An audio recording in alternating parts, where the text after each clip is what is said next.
Nos encontramos hoy en la República en nuestra sección Al Paredón. Estamos con Gregg Vernon, él es el gerente de una startup, una compañía que se llama Bochica y que nos va a contar un poco. Señor Vernon, bienvenido a la República y a Colombia. Cuéntenos por qué le puso ese nombre, Bochica. Bochica is the result of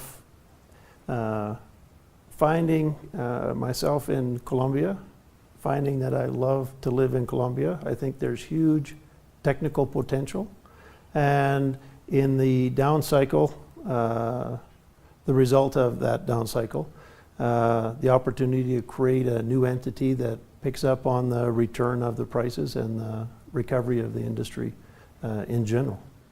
Bueno, ¿y cómo está el tema del petróleo en Colombia? ¿Cómo está la posibilidad de explorar o de nuevos contratos que haya en nuestro país con esta realidad de precio de petróleo de casi $50 por barril que tenemos en el año 2015? The portfolio of opportunities in Colombia has always been impacted by the revision of properties at 25 years to Ecopetrol. And the result of that for 100 years is collecting all of the association contract historically in the state oil company.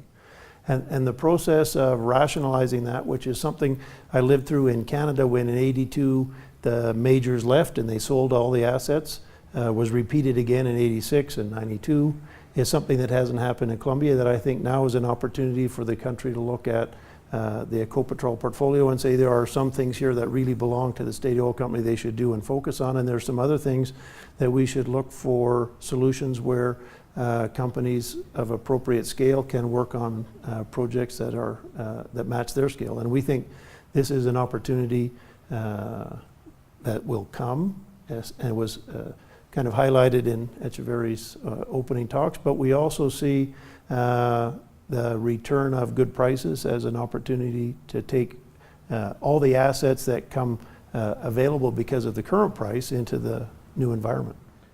¿En qué parte del ciclo de la economía petrolera estamos? ¿En el final del ciclo, en la mitad del ciclo o en qué parte se encuentra Colombia? I happened to come to Colombia in 1982 because of the downturn in the oil price and the reduction in operation in North America. And the cycle repeated itself in Colombia 12 months later, so I left and went to the Middle East.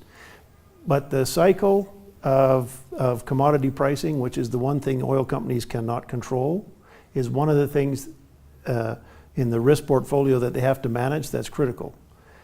I'm not convinced that there's anything fundamentally different about this commodity price cycle, and the companies that are smart, capable, and healthy will do well when the price recovers, and the ones that have leveraged or have some structural problems have to really work hard to overcome the current price. Señor Vernon, ¿cuál es su opinión con respecto a la tecnología fracking? ¿Eso se debe hacer o no se debe hacer? ¿Tiene experiencia en este campo de la industria?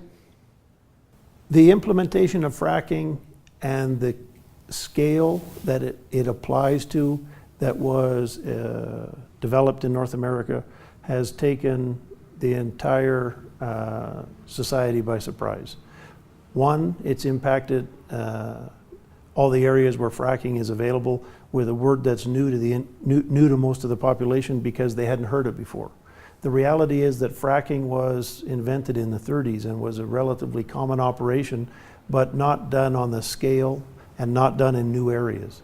So it's not, I don't think there's any clear data that says fracking has entered an area where there's a fundamental risk factor for society, but it has generated a huge amount of additional energy, albeit it brings with it a development cost that's significantly higher than previous technology. So you follow the same pyramid. The dollar oil disappeared a long time ago. We've gone past the $20 oil, and now we're living in a world where oil is $50 to $60. Fracking can bring a lot of oil that costs $50 or $60 to the table in areas where fracking can operate very efficiently, which is the second part, because it hasn't really succeeded anywhere outside of North America. And one of the reasons for that is that the technology, the infrastructure, and the capacity of running that kind of a system requires a lot of pre-existing infrastructure and capacity. And in areas where that doesn't exist yet, it's very difficult to become cost effective because that's not a $70 price, that's now a $100 price. Hábleme del equipo de Bochica y de cómo sería en el futuro, de pronto con un gran contrato, ¿tendría, por ejemplo, talento colombiano dentro de su equipo o cuáles son las personas que están trabajando con usted? One of the things that's, for me, very real with Colombia is that the technical upside potential, the actual amount of oil in the ground that's to be discovered and to be produced, is still one of the best opportunities in all of South America. And one of the things that I think Bochica brings to the table is, with the background of the team and the experience in Colombia, we can manage the non-technical components of the industry better, which is a key component of being successful in Colombia regardless of the oil price. So we see that background and that as our competitive advantage in doing these kinds of projects and startups in Colombia.